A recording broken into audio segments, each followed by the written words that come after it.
Tumbuhan lumut atau Bryophyta merupakan kelompok tumbuhan yang tidak berpembuluh.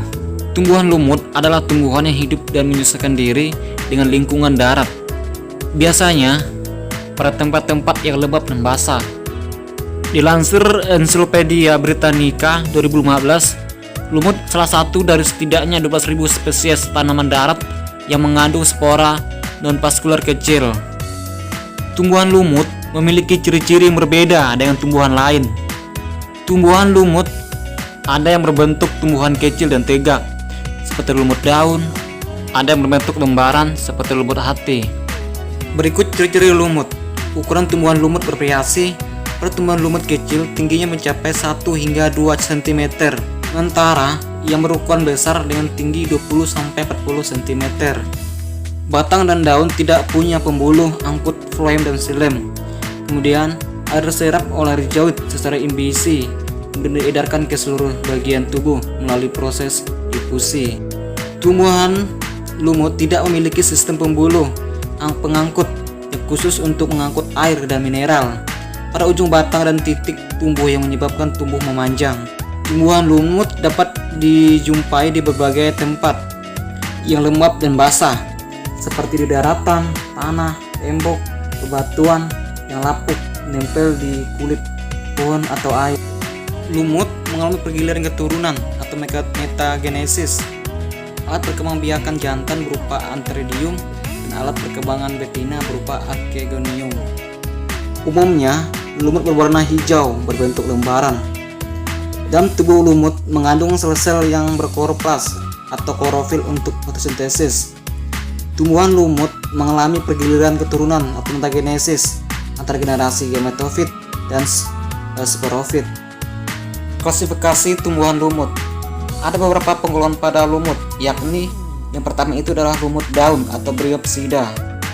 Dikutip situs resmi Kementerian Pendidikan dan Kebudayaan atau Kemendikbud, lumut daun bisa ditemukan dengan mudah di tempat yang basah atau lembab, menempel di permukaan batu atau tempat-tempat terbuka. Lumut ini tubuhnya kecil, berbatang semu, tegak, dan lembaran daunnya tersusun spiral. Pangkal batang terdapat rizoid yang bercabang dan berserta berfungsi sebagai akar. Tumbuhan lumut berkembang biak secara seksual dan aseksual. Kemudian lumut hati atau Hepatichopsida. Lumut hati ini berbentuk lembaran. Rizoidnya tidak bercabang dan berada di bawah tangkai atau lembarannya. Lumut hati bisa ditemukan pada tebing-tebing yang basah. Habitat lumut hati di tanah yang lembab, terutama hutan hujan tropis, tapi ada juga yang hidup di permukaan air. Lumut hati merupakan anggota tumbuhan lumut yang mudah dilihat dan diamati. Lumut tanduk atau Anthocerotopsida. Lumut tanduk memiliki kemiripan dengan lumut hati pada gametofitnya. Perbedaannya, lumut tanduk memiliki sporofit yang berupa kapsul yang memanjang dan tumbuh seperti tanduk dari hamparan gametofit. Lumut tanduk ini sering dijumpai hidup di tepi danau, sungai, atau sepanjang selokan. Pada lumut ini juga mengalami pergiliran keturunan antara generasi sporofit dan generasi gametofit. Lumut tanduk hanya memiliki satu kloroplas di dalam tiap selnya, sehingga dianggap sebagai lumut primitif.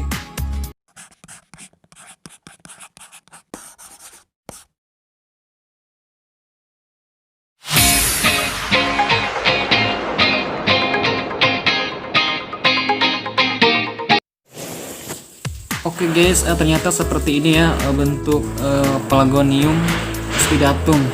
Ini merupakan salah satu jenis lumut itu, lumut daun. Dan ini klasifikasinya.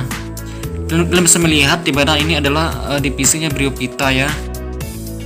Baik, kita akan beralih ke spesies Hypnum compressiforme. Nah, di mana film ini juga salah satu lumut daun. Dan saya temukan ini di atas tembok loh guys. Bentuknya juga kecil-kecil bentuknya. Ini juga klasifikasinya. Ada kingdom plantae, divisinya Bryophyta, kelas Bryopsida, ordo Hypnales, family Hypnaceae, marga Hypnum, dan spesies Hypnum copriciforme. Nah, kita akan beralih ke spesies baru yaitu Intodon seductrix. Nah, dimana spesies ini saya temukan di kampus Universitas Tanjung Pura, yaitu di FKIP Untan, dan warnanya berwarna hijau dan kecil-kecil. Kemudian klasifikasinya, Intodon seductrix ini adalah kingdom Plantae. Kemudian divisinya Bryophyta, kelas Bryopsida, ordo Hypnales, famili Entodontaceae, genus Entodon, dan spesiesnya adalah Intodon seductrix. Nah, kita akan beralih ke spesies Pelagonium penustum. Spesies ini saya temukan di hutan gempar FKIP Untan. Nah, dimana spesies ini sangat mendominasi di sana. Ini pun ada klasifikasi Pelagonium penustum ini. Kingdomnya masih Plantae, divisi Bryophyta, kelas Bryopsida, ordo Bryales, famili Mniaceae, genus Pelagonium, dan spesiesnya adalah Pelagonium penustum. Terima kasih.